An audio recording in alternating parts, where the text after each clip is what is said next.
Tonight, the race against the clock to find survivors after the deadly floods in Nepal. An incredible rooftop rescue, a young boy clinging onto a helicopter, people covered in mud saved by disaster crews. New videos of the desperate escape and that monster wave rushing in.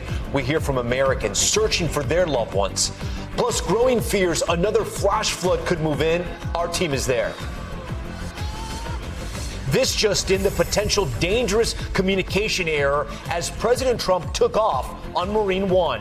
Jury deliberations underway in the Lindsay Clancy case, the trial of the mother accused of killing her own children. Powerful storms pounding the East Coast right now. Torrential rains leaving cars stranded. Intense hail pelting parts of New Jersey. Busting in, wild video of a parent breaking into a school bus after the driver allegedly refused to let the kids off because of their bad behavior. The real-life nightmare for a woman who woke up with a bat in her mouth. What she says happened while she was sleeping.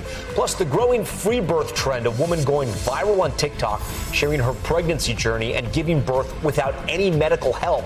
We speak with a doctor about the risks. And Tropical Storm Dolly taking shape in the Atlantic. We're tracking where it's headed next. Top story starts right now.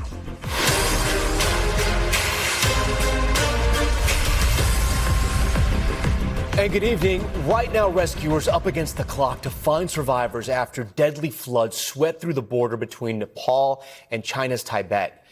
At this hour, more than 1,000 people still missing, including 90 Americans. And tonight, we're getting a look at the intense rescue operations playing out.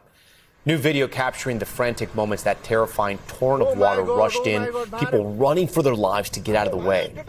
And you can see the power of that violent wave devouring entire communities, cars and homes swept away. But this is what rescuers are up against. Thick mud coating neighborhoods. This man on the back of a soldier covered from head to toe. Look at that. And it's not just by land. This young boy climbing onto a helicopter after he was stranded. And take a look at this, a new satellite image showing the glacier that likely triggered these deadly floods before it collapsed. You can see it circled there. This was captured on Monday, August 24th, and we're going to show you what it looks like now. This satellite image from just yesterday shows an entire chunk gone and all the green land swallowed by the floods. Right now, so many families desperate for any information about their missing loved ones. Our Janice Mackey-Freyer is on the ground in Nepal tonight and leads us off. Tonight, an incredible rescue from a rooftop. A boy waving his T-shirt trying to flag down a helicopter that moved into the corner of the building. The boy grabbing a rescuer's hand, then climbing aboard to safety.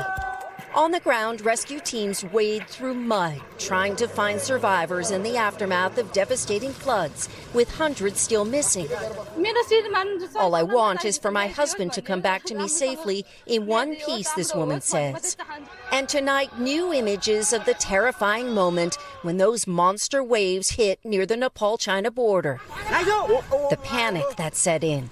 Oh my God, rushing to get to higher ground as the wall of water strikes. Entire communities here wiped out, swallowed by mud.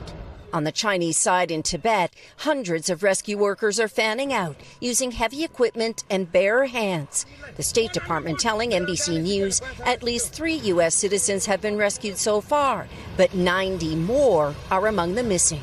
Dennis Patel's brother, Venus, is one of them. He was very excited. I mean, he has been planning this trip for quite some time. He says they'd spoken on the phone that morning. I'm trying to cope and do my best to find him. I'm doing everything that I can. I just hope he's okay. Well, Radhika Sharma is desperate for word from her parents. The last time we heard from them was when they crossed the border at 8 a.m. and we haven't heard from them since. Janice Mackey-Freyer joins us live from a hospital in Nepal. And Janice, there are fears tonight of another catastrophic flood. Tom, search teams are up against a lot in this, but also the threat of more flooding with 2 unstable lakes that have formed with all that water. And if they break, that could unleash another torrent of water downstream. These are extreme conditions that they're going into. Roads have been cut off. There's no electricity, no phone lines, no clean water. But it's really that crushing pressure of time that may be the hardest to deal with as the initial hours and days of a disaster like this are so crucial. Tom? Okay, Janice Mackey-Frayer, we thank you. Back here at home, we're tracking severe storms, putting 44 million across the country on high alert. And right now, a powerful system is racing across the Northeast. In New Jersey, cars submerged as heavy rains washed out roads, leaving drivers stranded. And you can hear the intense hail and rain pelting parts of Pitman, New Jersey. Just listen. Yeah. On New York's Staten Island, an Amazon driver not letting floods get in the way of getting the job done. Look at this. I want to get right over to meteorologist Bill Cairns. Bill, track out the rest of the evening for us. Yeah, we've had a couple tornado warnings in the last hour or two. Nothing confirmed. One of them was in Saratoga Springs, upstate New York, kind of rare. And another one is right along the Pennsylvania border with New York. So we do have isolated severe storms right now capable of wind damage. Some of these will try to sweep down through Washington, D.C. over the next hour or two, especially in the north side of town. Philadelphia has had a rough day of it. Not so much with severe storms, but a lot of flash flooding. Here's some of the active severe weather. And we have one strong storm that's going to arrive in the capital district around Albany here shortly. Everywhere you see in maroon is active flash flood warnings. We've had some reports of 4 to 5 inches of rain today. That's why you saw those pictures with all the water and the cars stalled in them, especially around Philadelphia up to Trenton. New York City is getting a break, and it looks like the worst is over for you. And as far as what the airports go, we've had so many of these thunderstorm and heavy rain events, and this is just another example of it's not a good time in the late afternoons in the summer to book flights in around the I-95 corridor when there's thunderstorms. Still ground stops, Tom. JFK delays of about 120 minutes. Oh, yeah, that's not great tonight. Bill, I do want to ask you about the tropical storm we're tracking now, Dolly. It's taking shape in the Atlantic. Where is this one headed? Yeah, the peak of the hurricane season is 1 week away from now. This is when we usually can get big, powerful hurricanes, the ones we worry about that'll travel all the way across the Atlantic. So Dolly was formed, just still a weak tropical storm. It's racing towards the islands in the Caribbean. But the catch is we're still in an El Nino. El Nino produces what we call wind shear across the Atlantic basin. And because of that wind shear, because of our strong El Nino, maybe possibly a super El Nino eventually, it's going to tear this storm apart. So by the time it actually gets here to areas like the U.S. Virgin Islands and also possibly to Puerto Rico, it may not even be a tropical storm anymore. It may just be what we call a tropical wave. It could still bring some heavy rainfall. And when we show you our spaghetti lines, typically this would be scary. We'd be like, oh, look out, heading for the islands, possibly the Bahamas. But because of that wind shear, we only think this is going to be a rainmaker, not a big deal with winds at all. Of course, we're at that peak time of year, so we'll watch it very closely. But for our friends in the Virgin Islands and Puerto Rico, Tom, Sunday is the day when you'll get the heaviest rain from what's left of Dolly. Okay, we hope this stays weak, though. Bill, thank you for that. We're following some breaking news about Marine One, the helicopter that transports President Trump. The pilots unable to communicate with air traffic control while the president was on board. And this is at least the second time this has happened this month. Tom Costello has the details. Tonight, a new potentially dangerous communication failure as the president was on board Marine One, the tower not able to hear the pilots. This comes as we learn new details on that potential close call this month between Marine One carrying the president in a chopper convoy seen here and that commercial airliner departing from Reagan National Airport. Marine One, proceed as brief. Surprising controllers who never heard Marine One radio a 3-minute warning to stop air traffic. Okay, no 3 minutes, Roger, proceed as brief. Tonight, the NTSB says the Marine One pilots did radio controllers, but their radio signal didn't go through as they departed the White House from the ellipse while a new South Lawn chopper pad is being built. The construction at the White House to create a new landing pad led to the loss of line of sight communications. Stop, truck one, stop. Meanwhile, tonight, 5 months after that horrific crash at LaGuardia, when an airport fire engine was cleared to cross the runway just as an Air Canada flight was arriving, the FAA confirms to NBC News that it's considering firing 2 controllers who left early that night, possibly with supervisor permission. The controllers left an hour before their shift ended, leaving just 2 controllers in the tower. 2 Air Canada pilots died, dozens of people injured.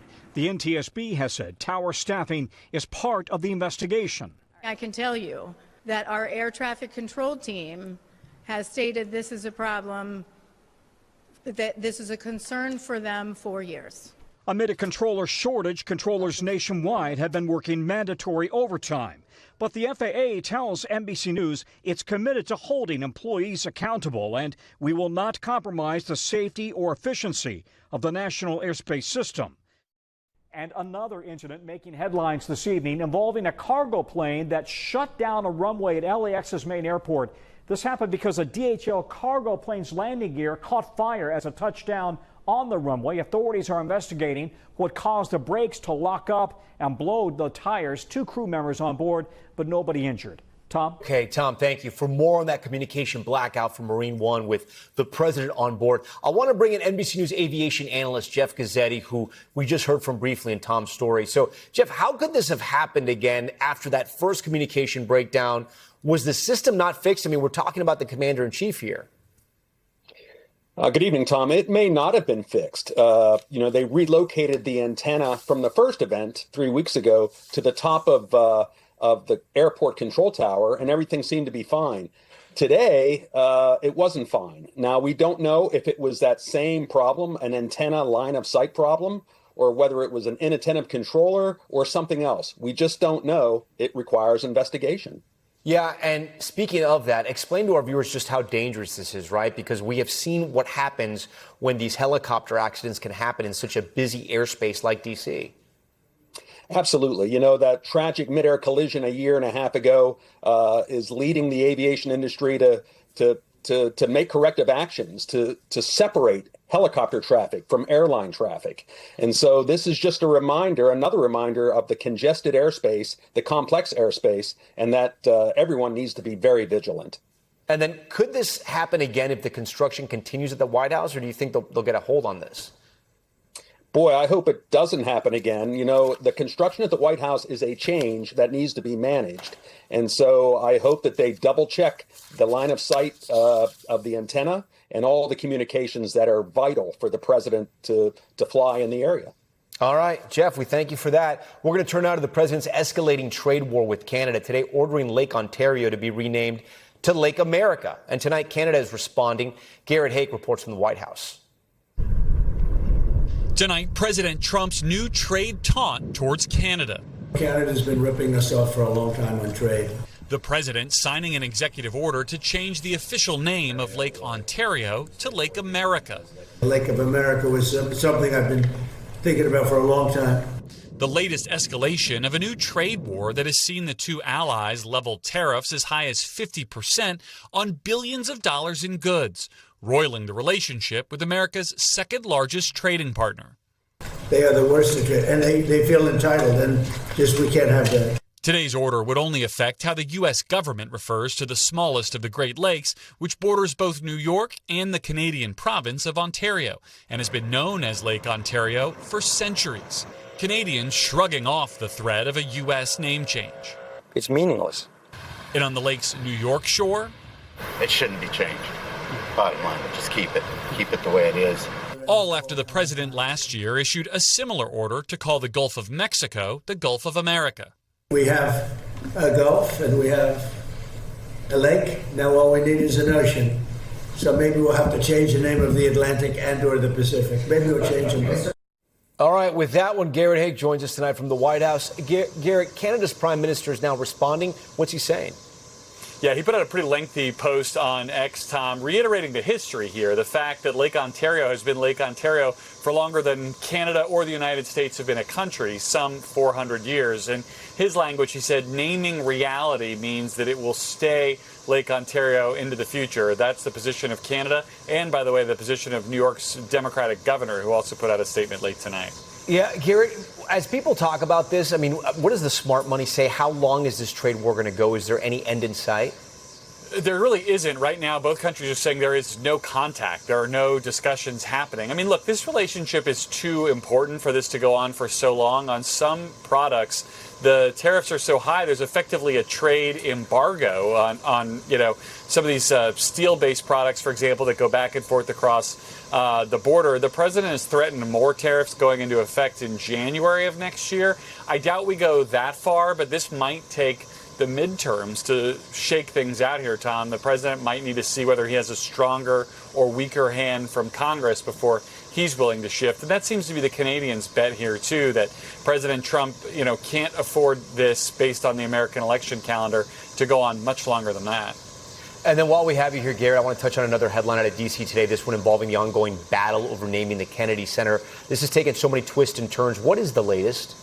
Yeah, this is another one that's deeply personal to the president. You had Howard Lutnick, the Commerce Secretary, and perhaps more important here, one of the president's close personal friends, attending that hearing today and speaking about the importance of the Kennedy Center, in his view, the Trump view, being renamed after the president and being closed for these renovations that they want to have take place.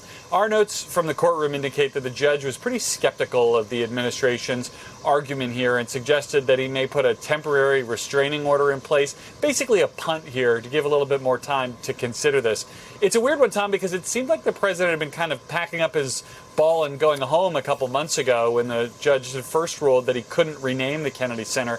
But now there's some renewed fight. I have to think this is another one of those where the White House is going to push as hard as they can between now and November, knowing that a Democratic Congress, if that's the case early next year, might force them to back off a little bit.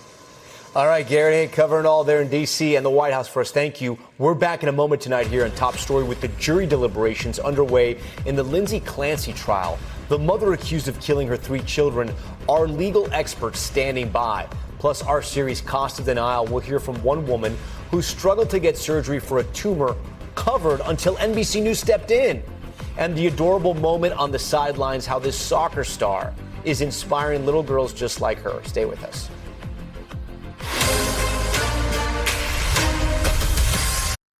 We're back now and on verdict watch in the trial of Lindsay Clancy, the Massachusetts mother who admitted to killing her 3 young children. Prosecutors are pushing for a murder conviction, but Clancy's lawyers argue she was suffering from postpartum psychosis and should not be held criminally responsible. Emily Aketa is there for us. Tonight, a jury weighing whether Lindsay Clancy, who admits to killing her 3 children, should be found criminally responsible for their deaths and is guilty of murder. Their mom is the one that's killing them. That's extreme atrocity and cruelty. The former labor and delivery nurse seen emotional in closing arguments as the prosecution described in disturbing detail how Clancy strangled Cora, Dawson, and Callan in 2023 before attempting to kill herself. Those kids were her protective factor. Those kids were keeping her from ending her misery. And so she had to remove the protective factor.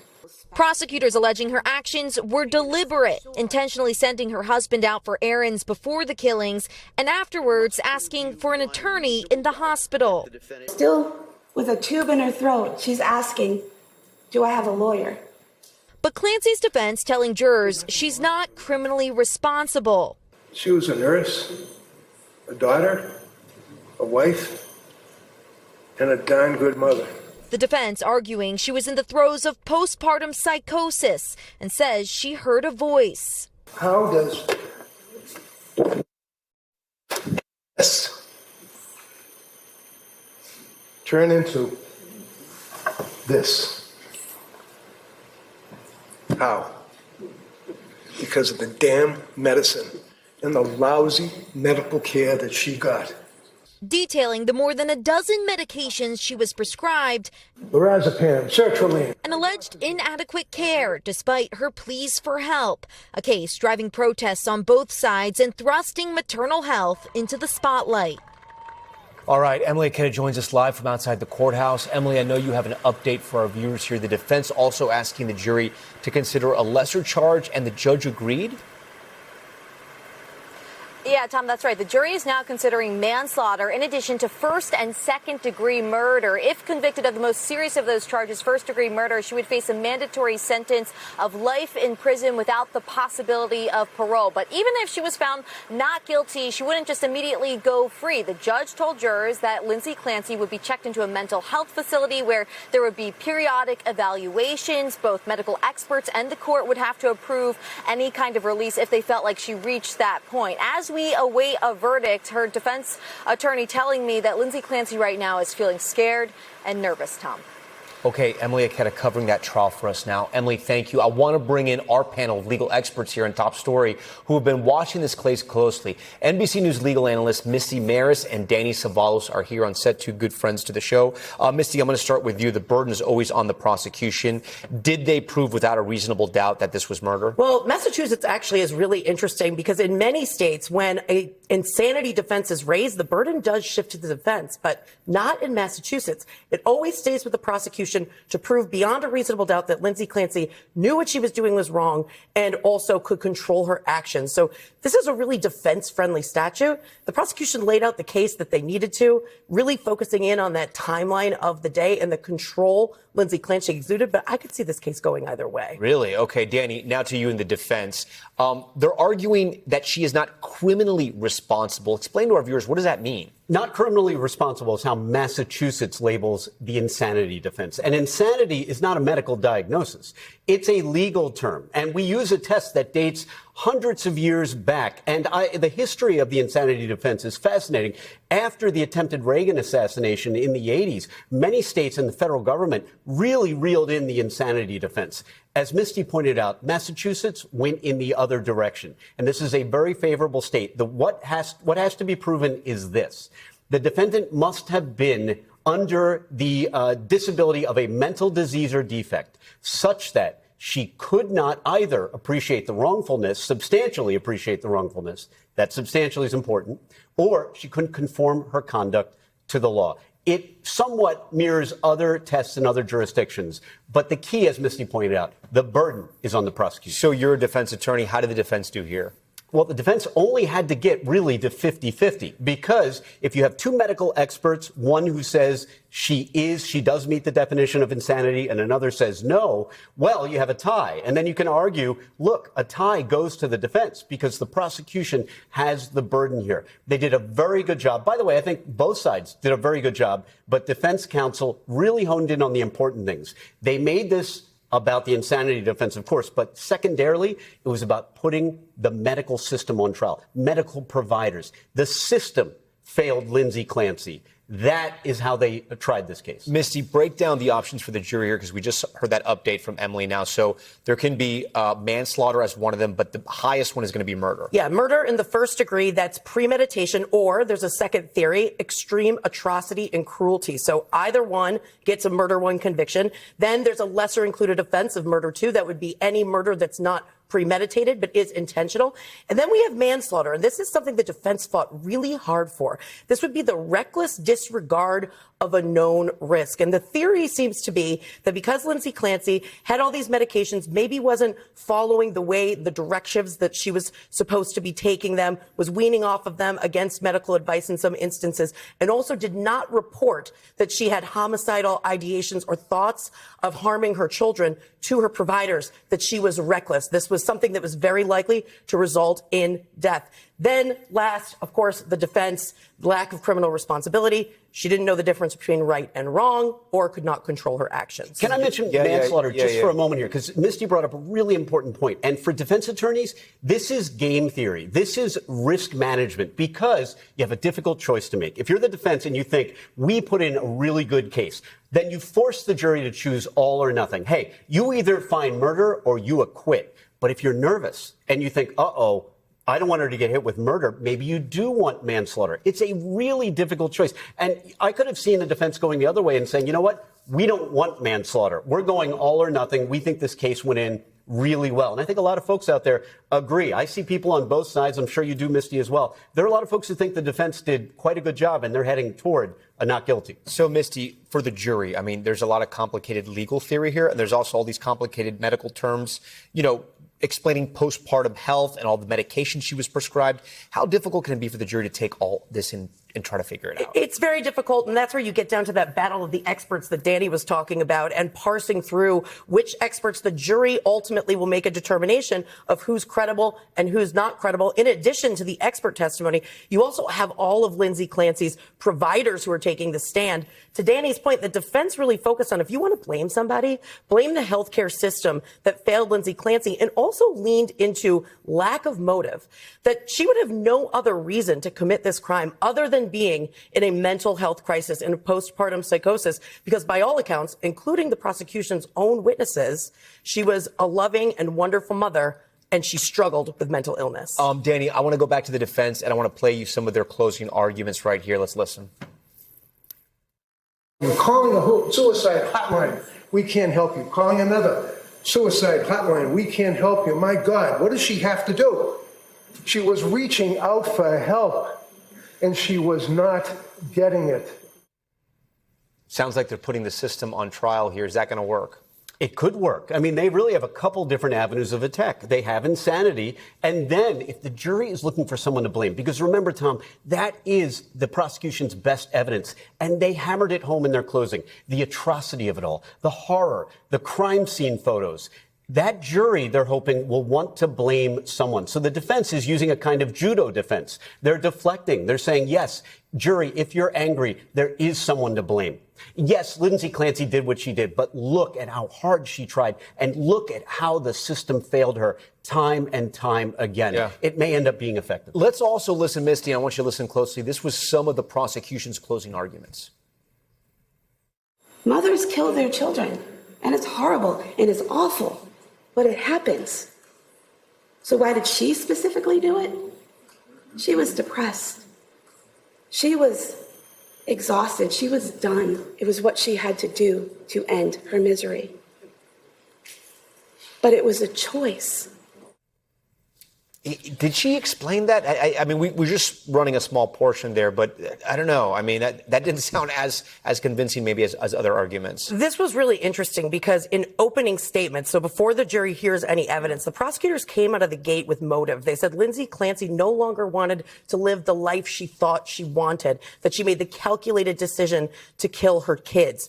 But they had to walk that back a bit because that's not the way the evidence shook out. So the theory of the case now, prosecutors who do not have to show motive, but chose to, said that she was so depressed that she wanted to give up. And the only thing standing in her way was that her children, and she did not want to leave them alone, so she took them with her. And this speaks to what both the prosecution's expert and the defense expert spoke about, which is something called altruistic filicide, the killing of children, but with a purpose that is in their mind for a good, obviously very difficult to grapple with. Defense says that she didn't know the difference between right and wrong morally when she did that. And the prosecution says she had a lot of control in those hours leading up to the killing. It is such a dark and sad Horrible. case. So awful. Terrible. We thank you for being here. Stay tuned because NBC News is going to have a special on this trial tonight starting at 8 p.m. Eastern right here on NBC. Top stories, top moment, and the heartwarming sideline surprise. Carson Pickett is a pro soccer star for Denver Summit FC who was born without a left forearm and hand. After the game, she approached one of her biggest and youngest fans who has a similar condition. Watch this. Hi! What's your name? Selena.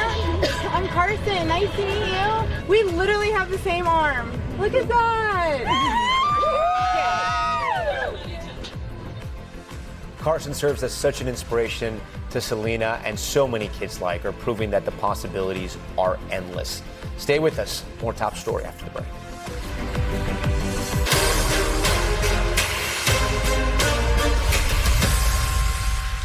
We're back with another high-profile legal battle in limbo tonight. The future of the Tate brothers hanging in the balance after a heated day in court.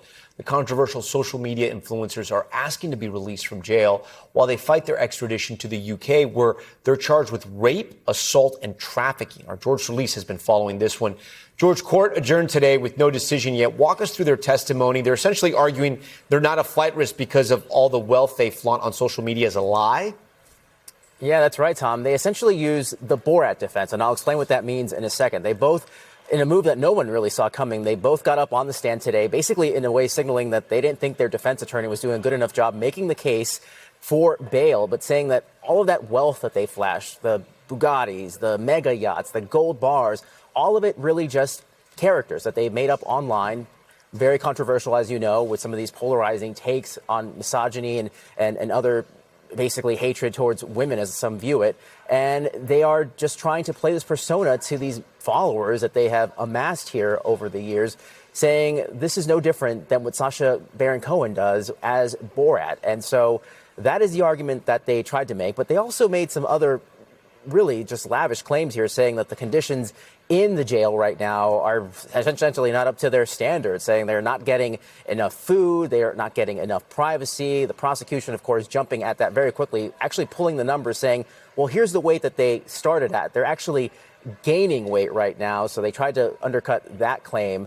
But essentially, I mean, this went on, Tom, for 2 hours, where Andrew and Tristan were basically trying to make the claim that they are being framed, that all of the allegations are false against them. And this is something that they've sort of carried out through all of these allegations that they have been facing. It was certainly an anomaly to see, again, both of them taking the stand at that time. But again, the judge at that time not making a decision on whether or not to grant them any bond today. Yeah, and then for our top story viewers who might not be super familiar with this case, break down some of the charges they're facing and that they're in multiple countries, right?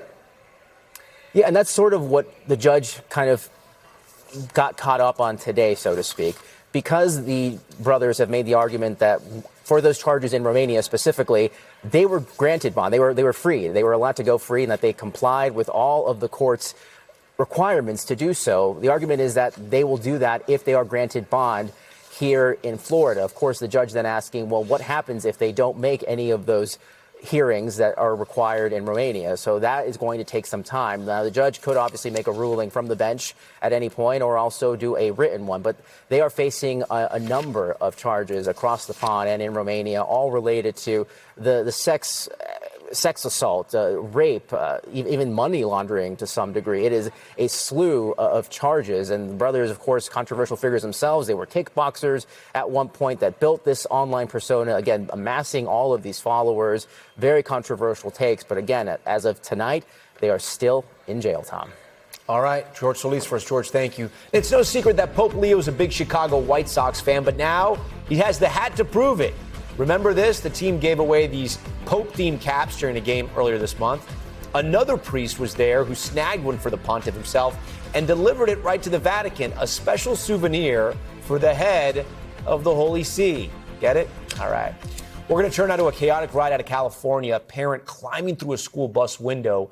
This is crazy. After the driver allegedly pulled over and kept kids on board for close to an hour because of their bad behavior. Denzen Cortez from our Sacramento affiliate KCRA has the video in the story. A chaotic moment captured inside a school bus. A parent climbing into a Calaveras Unified school bus window after deputies say they hit the door, breaking the glass, eventually confronting the bus driver after what parents tell us was a ride home and quickly escalated. Everybody was screaming and stuff because they were excited to get off the bus. Rambunctious. This 12-year-old on board says the bus had stopped along Highway 49 near Russell Road when he says one student climbed out through a window. And that's when the bus driver was like, sit down, roll up the windows. He says the driver told students they would have to wait for law enforcement before getting off. Parents tell KCRA students remained on the stop bus for about an hour as more parents began arriving. And you're going to hand me my child when he calls me and he's scared. You know, like I said, second time he's ever ridden the bus. His mother, Nicole Wellington, getting a call from her son about what was unfolding and immediately drove to the scene. I went right to the door and I was like, dude, open the door, let me have my kid. And he's like, I'm not doing that. Then I gave my child permission to now hop out the window. But I was there. Parents think that they can just take matters into their own hands like that. But a mother who had two children on the same bus said she made a different call. I told my kids, stay seated and just wait it out, because there was not just one child they had to think of.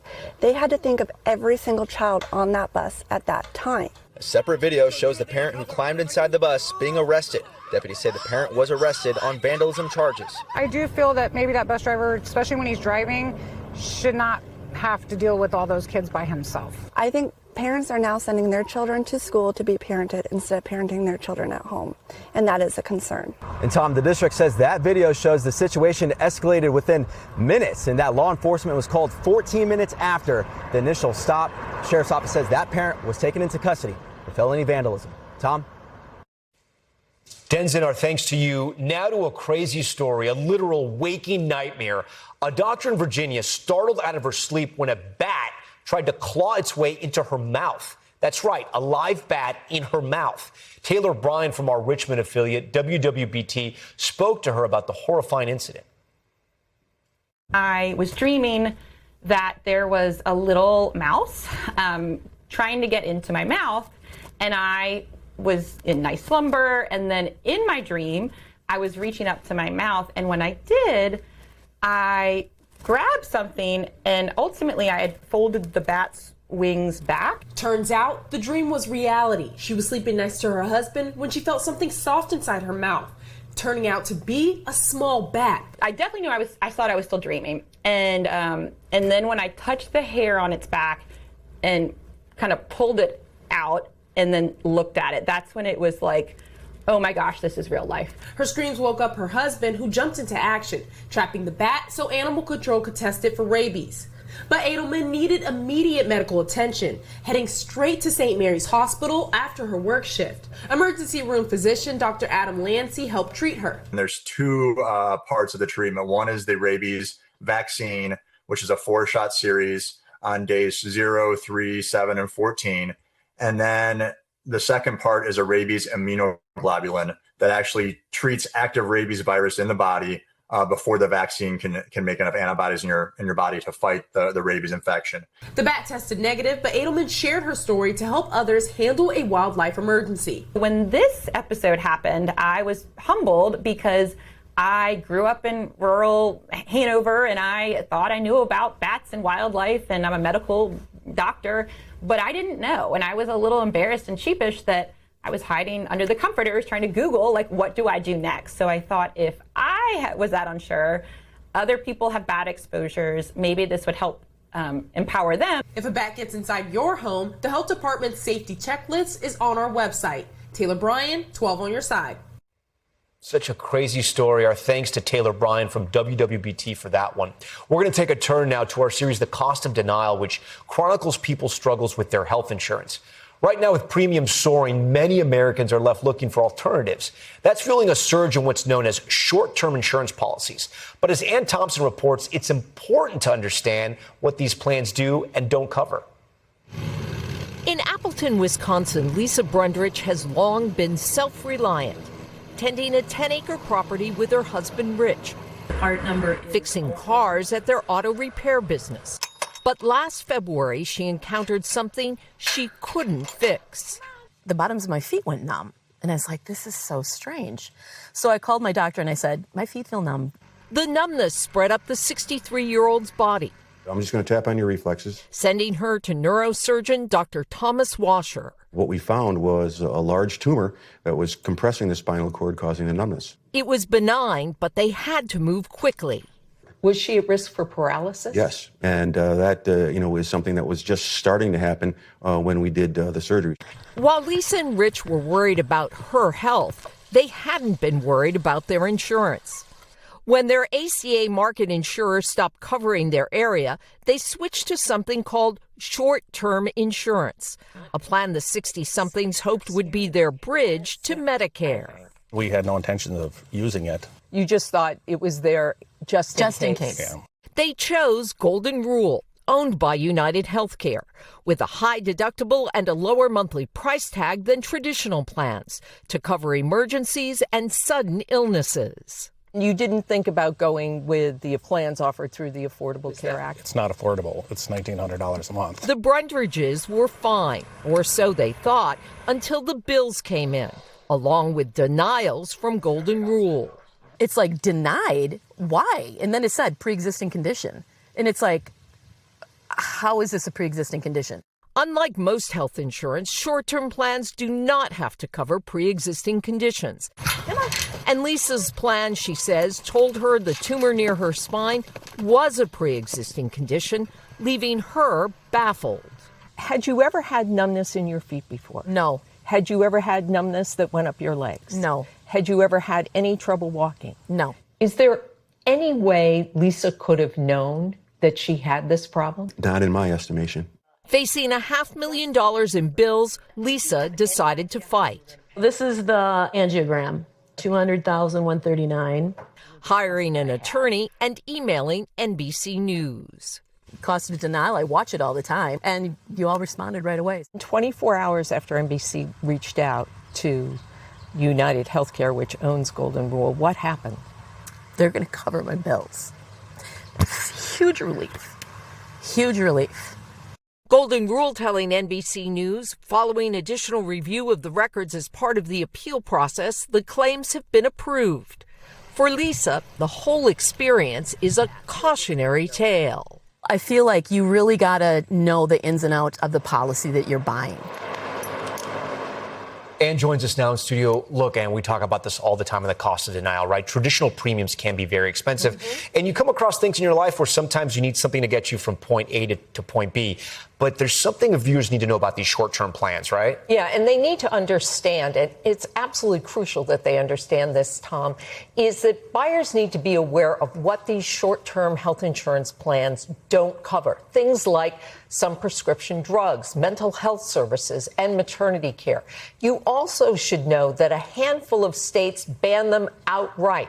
So you really need to know what's allowed where you live, and most importantly, what is not covered in these plans. So important. Glad we went over this, too. And we thank you for that. When we come back here on Top Story, a look at the free birth trend, where people are having babies without any medical care from a doctor or a midwife during delivery. So is it safe? We speak with the doctor right after this.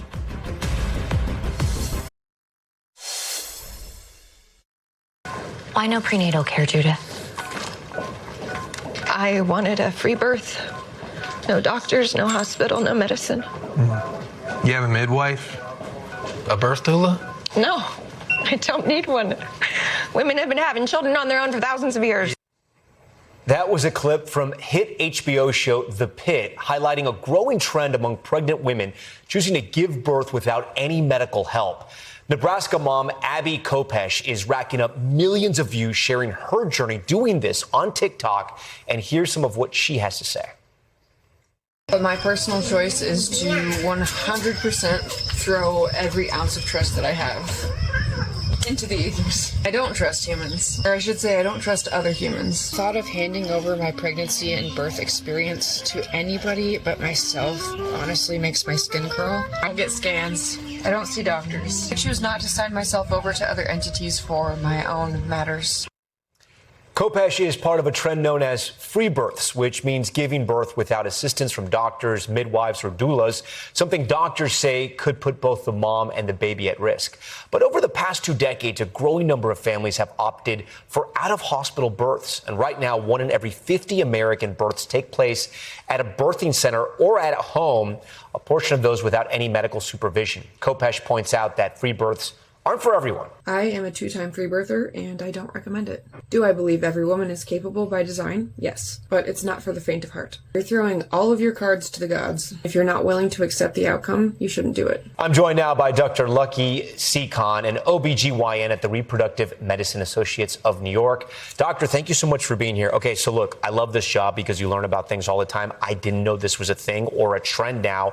1 in 50 moms giving birth. Obviously, it's not massive, but it's happening. What exactly is free birth? Well, I think there's a distinction between home birth and free birth, right? You can have a birth outside the hospital in the home, and it can be attended by someone who is medically trained, like a certified midwife. Yeah. But a free birth is the absence of that safety net, right? So you're giving birth outside the medical system and without a medically trained person there to observe and to recognize if any emergencies take place. So a woman and a mom and her husband or whoever her partner, her life partner, whoever that may be, right? Just them two, and then boom, the baby pops out. Right. What could possibly go wrong, right? So what does go wrong? I mean, where do we even begin? So many pregnancies that can appear to be low risk and routine, even during the initial phases of labor and delivery, things can turn very quickly. To name a few examples, postpartum hemorrhage. 40% of postpartum hemorrhages occur in low-risk pregnancies. And something people have to understand is that during the course of the pregnancy, there's so much blood flow to the uterus. Every minute, there's almost a liter of blood that flows through the uterus. Yeah. So within a matter of minutes, one could have a very devastating emergent postpartum hemorrhage, and that can require an IV, blood transfusion, medications, even an emergency surgery to save a woman's life. But there's also an obstructed labor that can happen where the baby's not passing through the birth canal. The shoulder can get stuck. That requires really specific maneuvers to save the baby's life. So those are just a few examples, but there's so many more things that can really go wrong. Yeah. And it's not that we expect catastrophic things to happen as medical providers. It's it's that we want to be prepared because if an emergency occurs, you need to be able to handle it within minutes. Yeah. There are so many milestones when someone is going to have a baby, including when you find out the due date. Right. And from what I understand, the people who are into free birthing, they don't believe in a due date. And is that dangerous? Yes, it can definitely be dangerous. I mean, there's a lot of reasons why a woman might not go into labor, when it would be ideal. And being post-term and going many weeks past your due date can be associated with complications like stillbirth. And there's also things you just shouldn't do at certain points in your pregnancy, right? If you're getting close to delivering. Yes, and there tends to be a correlation between individuals who are looking to do a free birth, also who don't want to seek any prenatal care. And that's really dangerous. Yeah. Because then there's a complete lack of oversight. There isn't an ability to identify problems early. Chronic medical conditions, whether that be high blood pressure, diabetes, growth problems. These are things that can be mitigated if you catch them early. Yeah. Some free birthers argue, and again, I just want to put this out there, there's just some free birthers argue that ultrasounds can harm the baby. Is there any truth to that? No, there's not. There's no radiation. I mean, ultrasound it's using ultrasound wave, and it's limited exposure. So, that's definitely not accurate. I want to put something up on the screen for our viewers now. This is from KFF. Giving birth in America, as you know, is very expensive, right? The health policy analysis nonprofit KFF estimates that it can cost more than $20,000 on average before insurance. How much of an impact do you think the financial pressure of giving birth is affecting this trend? I think that it has an impact. I think also 1 in 3 U.S. counties having inadequate obstetrical care and birthing centers. I think that's a huge driver behind this as well, these healthcare deserts. But I think the biggest driver of all of this is that there tends to be this deep mistrust in maternal medical care. And we have to ask, why is that happening? Why are people turning to movements like free birth? There are a lot of people with past trauma. When they delivered in a hospital, they felt dismissed or not heard or not respected. A lot of them want autonomy. They want privacy. They want the ability to kind of dictate how their labor and delivery is going to go. And I think a lot of this, if we got to the root of that, we could fix this. I think people view turning away from the medical system as a way to mitigate these issues. But I think we can address these issues without being unsafe. Yeah, I do want to ask you, if somebody is considering this and they're watching this broadcast right now, what would your advice be? I really, as an OBGYN and as someone who's gone through pregnancy and delivery myself, would never advocate for free birth. I think that you can have a reasonable conversation about a home birth, and you should talk to your doctor very early in the pregnancy if this is something that you are interested in pursuing. And I think it's really important to do it under the oversight of someone who's trained and is capable of dealing with emergencies, and have a really clear plan so that you can transfer to a hospital if any problems arise. All right, Dr. Seekon, so great to have you. We really appreciate it. This was an interesting conversation. All right, that does it for us tonight. We thank you for watching Top Story. I'm Tom Llamas in New York. Stay right there. More news on the way. We thank you for watching, and remember, stay updated on breaking news and top stories on the NBC News app or watch live on our YouTube channel.